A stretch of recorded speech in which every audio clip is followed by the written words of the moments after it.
Welcome everyone back to our channel. We are here with a new video, this time specifically in Punjabi version, with a view to define the farmers' condition in India, in specifically Punjab nowadays. ਅੱਜ ਫੇਰ ਇੱਕ ਵਾਰ ਸਾਡੇ ਨਾਲ ਸੋਨੀ ਕੋਲ ਮੌਜੂਦ ਹਨ ਜੋ ਸਾਨੂੰ ਕਿਸਾਨਾਂ ਦੇ ਹਾਲਾਤਾਂ ਬਾਰੇ ਵਿਚਾਰ ਅੱਜ ਪ੍ਰਗਟ ਕਰਨਗੇ।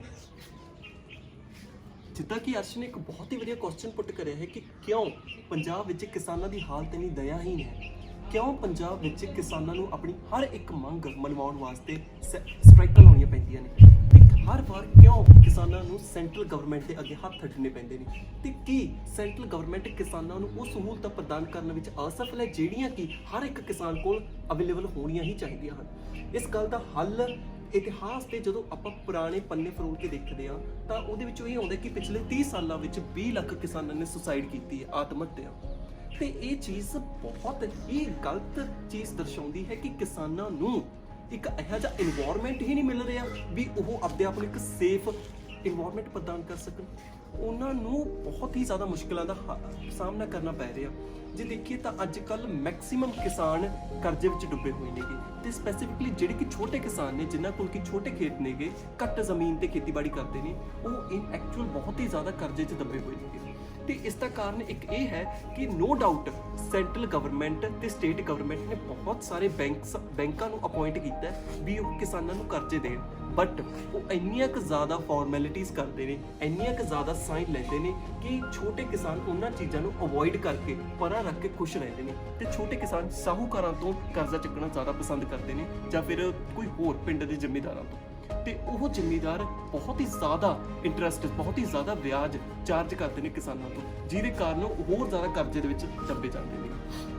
ਤੇ ਜੇ ਆਪਾਂ ਬਹੁਤ ਹੀ ਤਾਂ ਸੈਂਟਰਲ ਗਵਰਨਮੈਂਟ ਨੇ ਰੀਸੈਂਟਲੀ ਇੱਕ ਰਿਪੋਰਟ ਦਰਜ ਕੀਤੀ ਤੇ ਉਹਦੇ ਵਿੱਚ ਕਿਹਾ ਵੀ ਇੱਕ ਕਿਸਾਨ ਜਿਹੜਾ ਕਿ ਸਿਰਫ ਇੱਕ ਕਣਕ ਤੇ ਜੀਰੀ ਦੀ ਖੇਤੀ ਕਰਦਾ ਉਹ ਸਾਲ ਦੇ ਵਿੱਚ 5 ਮਹੀਨੇ ਵਿਹਲਾ ਰਹਿੰਦਾ ਤੇ ਸੈਂਟਰਲ ਗਵਰਨਮੈਂਟ ਨੇ ਕਿਹਾ ਵੀ ਕਿਉਂ ਇਹ ਕਿਸਾਨ ਇੰਨਾ ਟਾਈਮ ਵਿਹਲਾ ਰਹਿ ਕੇ ਕੁਝ ਕੰਮ ਨਹੀਂ ਕਰਦਾ ਤਾਂ ਕਿਸਾਨ ਨੂੰ ਇਸ ਵੇਲੇ ਕੋਈ ਹੋਰ ਜੌਬ ਕਰਨੀ ਚਾਹੀਦੀ ਹੈ ਤਾਂ ਕਿ ਉਹ ਆਪਣੀ ਇਨਕਮ ਸਟੇਟਸ ਨੂੰ ਵਧਾ ਸਕੇ। ਪਰ ਸੈਂਟਰਲ ਗਵਰਨਮੈਂਟ ਨੇ ਉਰੇ ਇੱਕ ਚੀਜ਼ ਨੋਟਿਸ ਨਹੀਂ ਕੀਤੀ ਜੋ ਕਿ ਗਲਤ ਸੀ। ਉਹ ਇਹ ਸੀ ਵੀ ਉਹਨਾਂ ਨੇ ਕਿਹਾ ਵੀ ਕਿਸਾਨ 5 ਮਹੀਨੇ ਵਿਹਲਾ ਰਹਿੰਦਾ ਹੈ ਤੇ ਉਹ 5 ਮਹੀਨੇ ਇਕੱਠੇ ਮਹੀਨੇ ਨਹੀਂ ਹਨ, ਉਹ 5 ਮਹੀਨੇ ਇੱਕ ਦਿਨ ਛੱਡ ਕੇ ਦਿਨ ਆਉਂਦੇ ਹਨ। ਤੇ ਇਹ ਹਿਸਾਬ ਨਾਲ ਜੇ ਆਪਾਂ ਕਹੀਏ ਤਾਂ ਇਹੋ ਜਿਹਾ ਕੋਈ ਵੀ ਫੈਕਟਰੀ ਨਹੀਂ ਹੈ, ਇਹੋ ਜਿਹਾ ਕੋਈ ਵੀ ਬਿਜ਼ਨਸ ਨਹੀਂ ਹੈ ਜਿਹੜਾ ਕਿ ਕਿਸਾਨਾਂ ਨੂੰ ਕਹੇ ਵੀ ਜਿੱਦੇ ਤੁਸੀਂ ਵਿਹਲੇ ਹੋ ਉਦੋਂ ਤੁਸੀਂ ਕੰਮ ਤੇ ਹੋ। ਬਿਜ਼ਨਸ ਨੇ ਕਹਿਣਾ ਵੀ ਤੁਸੀਂ ਰੈਗੂਲਰ ਬੇਸਿਸ ਤੇ ਕੰਮ ਤੇ ਆਉਣਾ, ਜੇ ਜਿੱਦੇ ਤੁਸੀਂ ਨਹੀਂ ਆਏ ਹੋ ਸਕਦਾ ਬਿਜ਼ਨਸ ਨੂੰ ਕੰਮ ਤੋਂ ਕੱਢ ਦੇ। ਤਾਂ ਫਿਰ ਇਹੋ ਜਿਹੇ ਮਾਹੌਲ ਦੇ ਵਿੱਚ ਕਿਸਾਨ ਕਿਸੇ ਹੋਰ ਜੌਬ ਦੇ ਵਿੱਚ ਕਿਵੇਂ ਜਾ ਸਕਦੇ ਨੇ? ਤੇ ਇਹ ਗੱਲ ਸੈਂਟਰਲ ਗਵਰਨਮੈਂਟ ਨੇ ਪੁਆਇੰਟ ਆਊਟ ਹੀ ਨਹੀਂ ਕੀਤੀ, ਸਿਰਫ ਇੰਨਾ ਕੁ ਕਿਹਾ ਕਿ ਕਿਸਾਨ ਸਾਲ ਦੇ ਵਿੱਚ 5 ਮਹੀਨੇ ਵਿਹਲੇ, ਜੋ ਕਿ ਗਲਤ ਚੀਜ਼। ਸੈਂਟਰਲ ਗਵਰਨਮੈਂਟ ਨੇ ਕਿਤੇ ਨਾ ਕਿਤੇ ਇਹ ਵੀ ਐਲਾਨ ਕੀਤਾ ਕਿ ਵੀ ਕਿਸਾਨ ਇੱਕ ਇਹੋ ਜਿਹੀ ਪੋਜੀਸ਼ਨ 'ਚ ਹਨ ਕਿ ਉਹ ਆਪਣੇ ਆਪ ਨੂੰ ਡਿਵੈਲਪ ਕਰ ਸਕਦੇ ਹਨ, ਉਹ ਇੱਕ ਬਹੁਤ ਹੀ ਵਧੀਆ ਕੁਆਲਿਟੀ ਆਫ ਲਾਈਫ ਜੀ ਸਕਦੇ ਹਨ, ਪਰ ਉਹ ਫਿਰ ਵੀ ਨਹੀਂ ਜੀ ਰਹੇ। ਤੇ ਇੱਥੇ ਸੈਂਟਰਲ ਗਵਰਨਮੈਂਟ ਨੇ ਇੱਕ ਹੋਰ ਚੀਜ਼ ਹਾਈਲਾਈਟ ਨਹੀਂ ਕਰਦਿਆਂ ਕਿਹਾ, ਹਾਈਲਾਈਟ ਹੀ ਨਹੀਂ ਕੀਤੀ ਕਿ ਅੱਜ ਕੱਲ੍ਹ ਮੈਕਸਿਮਮ ਕਿਸਾਨ ਘੱਟ ਪੜ੍ਹੇ ਲਿਖੇ ਨੇ ਜਾਂ ਅਨਪੜ੍ਹ ਹੀ ਨੇ ਤੇ ਇਸ ਦੇ ਕਾਰਨ ਉਹ ਇਹ ਚੀਜ਼ ਵੱਲ ਸੋਚ ਹੀ ਨਹੀਂ ਸਕਦੇ। ਇੱਕ ਕਿਸਾਨ ਜੋ ਕਿ ਪੜ੍ਹਿਆ ਲਿਖਿਆ ਨਹੀਂ ਹੈ ਉਹ ਕਿੱਦਾਂ ਸੋਚ ਸਕਦਾ ਵੀ ਮੈਂ ਇਸ ਹਿਸਾਬ ਨਾਲ ਖੇਤੀ ਕਰਾਂ ਤਾਂ ਕਿ ਮੈਨੂੰ ਪ੍ਰੋਫਿਟ ਵਧੇ। ਇੱਕ ਕਿਸਾਨ ਸਿਰਫ ਖੇਤੀਬਾੜੀ ਨੂੰ ਸਿਰਫ ਇੱਕ ਹੀ ਪਹਿਲੂ ਤੱਕ ਸੀਮਿਤ ਰੱਖਦਾ, ਉਹ ਹੈਗਾ ਵੀ ਉਹ ਉਹਨੂੰ ਜਿਉਂਦੇ ਰਹਿਣ ਵਿੱਚ ਹੈਲਪ ਕਰਦੀ ਹੈ। ਇੱਕ ਕਿਸਾਨ ਖੇਤੀਬਾੜੀ ਨੂੰ ਵਪਾਰ ਸਮਝ ਹੀ ਨਹੀਂ ਸਕਦਾ ਕਿਉਂਕਿ ਗਵਰਨਮੈਂਟ ਉਹਨਾਂ ਨੂੰ ਉਹ ਫੈਸਿਲਿਟੀਜ਼ ਪ੍ਰੋਵਾਈਡ ਹੀ ਨਹੀਂ ਕਰ ਰਹੀ। ਆਪਣੀ ਕਿਸਾਨਾਂ ਦੀ ਫਸਲ ਦਾ ਪ੍ਰਾਈਸ ਬਹੁਤ ਹੀ ਘੱਟ ਕਰ ਦਿੱਤਾ ਗਿਆ, ਮਤਲਬ ਜਿੰਨਾ ਕੁ ਉਹ ਉਗਾਉਂਦੇ ਨੇ ਉਹਨਾਂ ਵੀ ਉਹਨਾਂ ਨੂੰ ਨਹੀਂ ਮਿਲਦਾ ਕਿਤੇ ਨਾ ਕਿਤੇ। ਤੇ ਰੀਸੈਂਟਲੀ ਇਹ ਵੀ ਨੋਟਿਸ ਕੀਤਾ ਗਿਆ ਸੀ ਇੱਕ ਸਰਵੇ ਦੇ ਦੌਰਾਨ ਕਿ ਜੇ ਸੈਂਟਰਲ ਗਵਰਨਮੈਂਟ ਨੇ ਫੰਡ ਅਲਾਟ ਕਰਦੀ ਹੈ ਕਿਸਾਨਾਂ ਨੂੰ ਤਾਂ ਉਹ ਕਿਸਾਨਾਂ ਤੱਕ ਪਹੁੰਚਦੇ 100% ਦਾ 10% ਹੀ ਰਹਿ ਜਾਂਦਾ। ਇਸ ਦਾ ਕਾਰਨ ਹੈ ਕਿਸਾਨ ਤੇ ਸੈਂਟਰਲ ਗਵਰਨਮੈਂਟ ਦੇ ਵਿੱਚ ਵਿਚੋਲੇ, ਜਿਨ੍ਹਾਂ ਨੂੰ ਆਪਾਂ ਇੰਟਰਮੀਡੀਏਟਰੀਜ਼ ਕਹਿੰਦੇ ਆ, ਉਹ ਬਹੁਤ ਹੀ ਜ਼ਿਆਦਾ ਨੇ। ਉਹ ਆਪਦਾ ਵਿੱਚੋਂ ਕਮਿਸ਼ਨ ਰੱਖ ਕੇ ਕਿਸਾਨਾਂ ਕੋਲ ਬਹੁਤ ਹੀ ਛੋਟੀ ਅਮਾਉਂਟ ਪਹੁੰਚਦੀ ਹੈ ਤੇ ਉਹ ਵੀ ਸਾਰੇ ਕਿਸਾਨਾਂ ਨੂੰ ਨਹੀਂ ਮਿਲਦੀ ਤੇ ਇਸ ਦੇ ਕਾਰਨ ਕਿਸਾਨ ਫੰਡਸ ਤੋਂ ਵਾਂਝੇ ਰਹਿ ਜਾਂਦੇ ਨੇ ਤੇ ਆਪਣੇ ਆਪ ਨੂੰ ਡਿਵੈਲਪ ਨਹੀਂ ਕਰਦੇ। ਗਵਰਨਮੈਂਟ ਨੇ ਇਹ ਵੀ ਹਾਈਲਾਈਟ ਕੀਤਾ ਵੀ ਕਿਸਾਨਾਂ ਵਾਸਤੇ 20 ਤੋਂ 30 ਕਿਸਾਨ ਸਪੈਸੀਫਿਕਲੀ ਪਾਲਿਸੀਜ਼ ਅਵੇਲੇਬਲ ਨੇ, ਜਿਨ੍ਹਾਂ ਦੇ ਵਿੱਚ ਬਹੁਤ ਹੀ ਇਹੋ ਜਿਹੀਆਂ ਪਾਲਿਸੀਜ਼ ਨੇ ਜਿਹਦੇ ਵਿੱਚ ਕਿਸਾਨਾਂ ਨੂੰ ਫੰਡ ਅਲਾਟ ਕੀਤਾ ਜਾਂਦਾ ਤਾਂ ਕਿ ਉਹ ਆਪਣੀ ਖੇਤੀਬਾੜੀ ਨੂੰ ਡਿਵੈਲਪ ਕਰ ਸਕਣ। ਬਟ ਇੱਥੇ ਪ੍ਰੋਬਲਮ ਹੈ ਕਿ ਗਵਰਨਮੈਂਟ ਨੇ ਨੋ ਡਾਊਟ ਬਹੁਤ ਹੀ ਵਧੀਆ ਪਾਲਿਸੀਜ਼ ਬਣਾਈਆਂ ਨੇ ਜਿਹਦੇ ਕਾਰਨ ਕਿਸਾਨਾਂ ਨੂੰ ਬਹੁਤ ਹੀ ਹੈਲਪ ਹੋ ਸਕਦੀ ਹੈ, ਪਰ ਗੱਲ ਇੱਦਾਂ ਹੈ ਨਾ ਕਿ ਪਲੈਨਿੰਗ ਹੀ ਸਾਰਾ ਕੁਝ ਨਹੀਂ ਹੈ, ਗਵਰਨਮੈਂਟ ਦੀ ਇੰਪਲੀਮੈਂਟੇਸ਼ਨ ਜ਼ੀਰੋ ਹੈ। ਜੇ ਗਵਰਨਮੈਂਟ ਸੋਚਦੀ ਹੈ ਵੀ ਮੈਨੇ ਕਿਸਾਨ ਵਾਸਤੇ ਇਹ ਕਰਨਾ ਹੈ ਤਾਂ ਉਹ 100% ਦਾ ਸਿਰਫ 10% ਹੀ ਕਿਸਾਨਾਂ ਵਾਸਤੇ ਕਰ ਪਾਉਂਦੀ ਹੈ। ਤੇ ਅੱਜ ਕੱਲ੍ਹ ਇੱਕ ਹੋਰ ਚੀਜ਼ ਜੋ ਕਿ ਇਹ ਗਵਰਨਮੈਂਟ ਨੇ ਕਰਜ਼ੇ ਮਾਫ ਕਰਨੇ ਸ਼ੁਰੂ ਕਰਤੇ ਤੇ ਇਸ ਦਾ ਫਾਇਦਾ ਵੱਡੇ ਜ਼ਿਮੀਂਦਾਰਾਂ ਨੇ ਲੈਣਾ ਸ਼ੁਰੂ ਕਰਤਾ।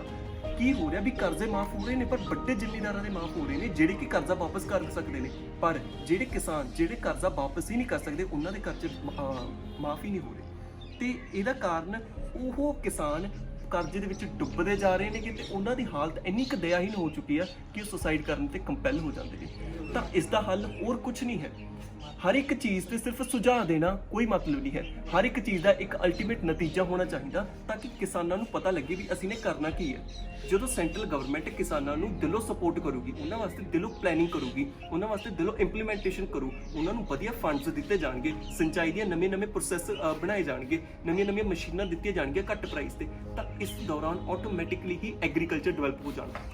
ਤੇ ਇੱਕ ਹੋਰ ਚੀਜ਼ ਨੋਟਿਸ ਕੀਤੀ ਗਈ ਹੈ ਕਿ ਇੰਡੀਆ ਦੇ ਵਿੱਚ MNCs ਉਹ ਕੰਪਨੀਆਂ ਜਿਹੜੀਆਂ ਕਿ ਬਾਹਰੋਂ ਆਈਆਂ ਨੇ, ਉਹ ਮੈਕਸਿਮਮ ਕੰਪਨੀਆਂ ਸ਼ਹਿਰਾਂ ਦੇ ਵਿੱਚ ਹੀ ਨੇ। ਉਹ ਇਸ ਕਰਕੇ ਕਿਉਂਕਿ ਸ਼ਹਿਰਾਂ ਦੇ ਵਿੱਚ ਰਹਿੰਦੇ ਉਹਨਾਂ ਨੂੰ ਬਿਜਲੀ ਦੀ ਸਪਲਾਈ, ਪਾਣੀ ਦੀ ਸਪਲਾਈ ਤੇ ਕੱਚੇ ਮਾਲ ਦੀ ਸਪਲਾਈ ਬਹੁਤ ਹੀ ਵਧੀਆ ਮਿਲਦੀ ਹੈ, ਜੋ ਕਿ ਪਿੰਡਾਂ ਵਿੱਚ ਨਹੀਂ ਮਿਲ ਸਕਦੀ ਕਿਉਂਕਿ ਪਿੰਡਾਂ ਵਿੱਚ ਇਲੈਕਟ੍ਰਿਸਿਟੀ ਦੀ ਵੋਲਟੇਜ ਘੱਟ ਹੈ। ਤਾਂ ਇਸ ਕਰਕੇ ਗਵਰਨਮੈਂਟ ਨੂੰ ਕੁਝ ਐਦਾਂ ਕਰਨਾ ਚਾਹੀਦਾ ਕਿ ਪਿੰਡਾਂ ਦੇ ਵਿੱਚ ਵੀ ਬਿਜਲੀ ਦੀ ਹਾਈ ਵੋਲਟੇਜ ਆਵੇ ਤਾਂ ਕਿ MNCs ਆਪਣੀਆਂ ਫੈਕਟਰੀ ਪਿੰਡਾਂ ਦੇ ਵਿੱਚ ਸਟੇਬਲਿਸ਼ ਕਰਨ, ਕਿਸਾਨ ਉਹਨਾਂ ਨੂੰ ਡਾਇਰੈਕਟਲੀ ਕੱਚਾ ਮਾਲ ਦੇ ਸਕਣ ਜੋ ਵੀ ਉਹਨਾਂ ਨੂੰ ਚਾਹੀਦਾ ਤੇ ਕਿਸਾਨਾਂ ਨੂੰ ਉੱਥੇ ਨੌਕਰੀ ਵੀ ਮਿਲ ਸਕੇ। ਤਾਂ ਇਸ ਨਾਲ ਹੀ ਐਗਰੀਕਲਚਰ ਡਿਵੈਲਪ ਹੋਊਗਾ। ਤਾਂ ਨਾਰਮਲ ਥਿੰਗ ਇੱਕੋ ਹੀ ਹੈ ਕਿ ਸੈਂਟਰਲ ਗਵਰਨਮੈਂਟ ਇੱਕ ਇਹੋ ਜਿਹੀ ਪੋਜੀਸ਼ਨ ਦੇ ਵਿੱਚ ਹੈ ਕਿ ਉਹ ਜੇ ਦਿਲੋਂ ਕਿਸਾਨਾਂ ਵਾਸਤੇ ਕੋਈ ਇਹੋ ਜਿਹੀ ਪਾਲਿਸੀਜ਼ ਬਣਾਵੇ, ਦਿਲੋਂ ਇੰਪਲੀਮੈਂਟ ਕਰੇ, ਇਹ ਇਨਸ਼ੋਰ ਕਰੇ ਇੱਕ ਇਹੋ ਜਿਹਾ ਸਿਸਟਮ ਬਣਾਵੇ ਜਿਹਦੇ ਵਿੱਚ ਇਹ ਚੀਜ਼ ਪੁਸ਼ਟੀ ਕੀਤੀ ਜਾਵੇ ਵੀ ਕਿਸਾਨਾਂ ਵਾਸਤੇ ਜਿਹੜੀ ਪਾਲਿਸੀ ਬਣਾਈ ਹੈ ਉਹ ਪਾਲਿਸੀ ਇੰਪਲੀਮੈਂਟ ਹੋਈ ਹੈ ਕਿ ਨਹੀਂ। ਤਾਂ ਇਸ ਨਾਲ ਹੀ ਕਿਸਾਨਾਂ ਦੀ ਅਸਲੀ ਡਿਵੈਲਪਮੈਂਟ ਹੋਊਗੀ। ਅਦਰਵਾਈਜ਼ ਇਹ ਮਾਮਲਾ ਚੱਲਦਾ ਰਹਿਣਾ ਤੇ ਇਹਦਾ ਕੋਈ ਵੀ ਨਤੀਜਾ ਨਹੀਂ ਆਉਣਾ।